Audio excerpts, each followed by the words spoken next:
في تصرُّف شائع وأكيد أنتم كمان أكيد قابلتوه في حياتكم يعني لو ما كانش معاكم أنتم شخصيًا حد أكيد حكى لكم عليه، هو تصرُّف شائع جدًا في العلاقات والعلاقات على شمولها يعني. فكرة إن الناس بتخاف تدّي لبعض حجمها الحقيقي أو التقدير الحقيقي اللي يستاهله الطرف الآخر اللي يشوف نَفْسه عليه.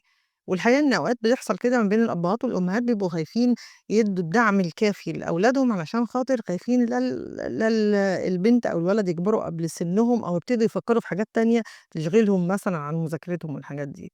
والحقيقة إن المشكلة الأكبر بغض النظر عن إن إحنا بيتنا ده بيبقى دايمًا هو مصدر الأمان والداعم الأول لينا، اللي بيخلّينا بعد كده نتعامل مع الدعم بشكل أنضج لمّا نلاقي حد بيدعمنا ونبقى فاهمين مين بيدعمنا ومين بيحاول يكسرنا.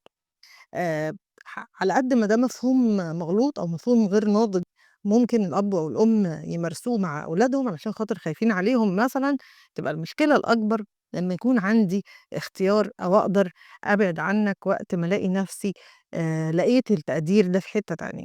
الحقيقة إن عمر في حياتك ما هتقدر تهزم حد نفسيًا وتحصل على الحب اللي يرضيك منّه.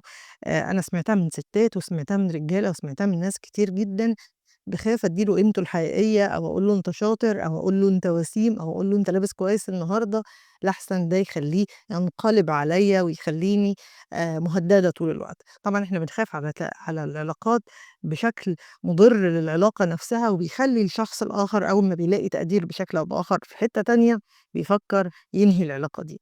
الحقيقة إنّك عمرك في حياتك ما هتكسب حد لو هزمته نفسيًا، الحقيقة إن إحنا بنحب الناس اللي بنحب نفسنا معاهم، يعني إحنا بنحب الناس وبندّيهم مشاعرنا وبنبقى أحرار لمّا بنكون عارفين نحب نفسنا إحنا كمان معاهم، مش هتخلّيني مش عارفة أرضى عن نفسي وهاعرف أحبك.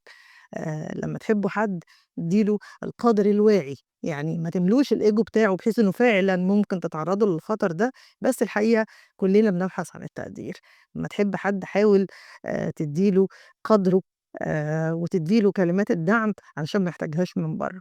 أنا نرمين هيكل ودي قناة لحظة وعي، ويمكن اللحظة دي اللي تغيّر اللي بعدها.